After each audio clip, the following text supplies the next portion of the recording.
തൊഴിൽ തേടി വിദേശത്തേക്ക് എന്തുകൊണ്ട് യുവാക്കൾ പുറത്തേക്ക് പോകുന്നു? ഇവിടെ ശമ്പളക്കുറവായതുകൊണ്ടാണല്ലോ ഭൂരിഭാഗം യുവാക്കൾ പുറത്തേക്ക് പോകുന്നത്. എന്താണ് ഈ ശമ്പളക്കുറവ് വരാൻ കാരണം? ഇവിടെ ഏത് കോഴ്സ് പഠിച്ചിരുന്നാലും 20,000 25,000 താഴെ ഇവിടെ കേരളത്തിൽ ശമ്പളം കിട്ടുന്നുള്ളൂ. അപ്പൊ പുറത്ത് എന്ത് ജോലി ചെയ്യാനും താല്പര്യമുണ്ടെന്ന് സാർ മുമ്പ് ഒരു വീഡിയോയിൽ പറഞ്ഞു കേട്ടായിരുന്നു. അപ്പൊ പുറത്ത് എന്ത് ജോലി ചെയ്താലും ഇവിടെ നാണക്കേടായതുകൊണ്ടാണല്ലോ അവിടെ ജോലി ചെയ്യുന്നത്. അവിടെ അതിനേക്കാൾ ശമ്പളം കൂട്ടുന്നു, ഇവിടെ ശമ്പളം വളരെ കുറവാകുന്നു.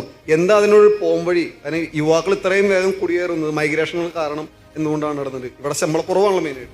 ശമ്പളം കുറവ് ഉള്ള ആളുകൾ ശമ്പളം കൊടുക്കുന്നവരായി മാറുക, അപ്പോൾ ആ പ്രശ്നം തീരും. കാര്യം പിടികിട്ടിയോ? ശമ്പളം മേടിക്കുന്നവനാകണമെന്ന ജീവിത ലക്ഷ്യമായിട്ടല്ല ജീവിക്കേണ്ടത്. 10 പേർക്ക് ശമ്പളം കൊടുക്കുന്നവനായിട്ട് ഞാൻ മാറും എന്നുള്ള ജീവിത ലക്ഷ്യത്തോടെ ജീവിച്ചാൽ ഈ പ്രശ്നം തീരും. കേരളം ഫ്ലറിഷ് ചെയ്യും. കേരളത്തിന്റെ ഏറ്റവും വലിയ പ്രശ്നം എല്ലാവരും ജനിച്ചു വീഴുന്നത് തന്നെ ശമ്പളം മേടിക്കാൻ പറ്റുന്നവരാകാൻ പറ്റുമോ എന്നോ ചിന്തിച്ചുകൊണ്ടാണ്. പരമ്പരാഗതമായിട്ടുള്ള നമ്മുടെ ചിന്തയുടെ കുഴപ്പം അത്. എന്നാൽ ഇന്ത്യയിലെ മറ്റ് പല സ്റ്റേറ്റുകളിലും ജനിച്ചു വീഴുന്ന ആളുകൾ 10 പേർക്ക്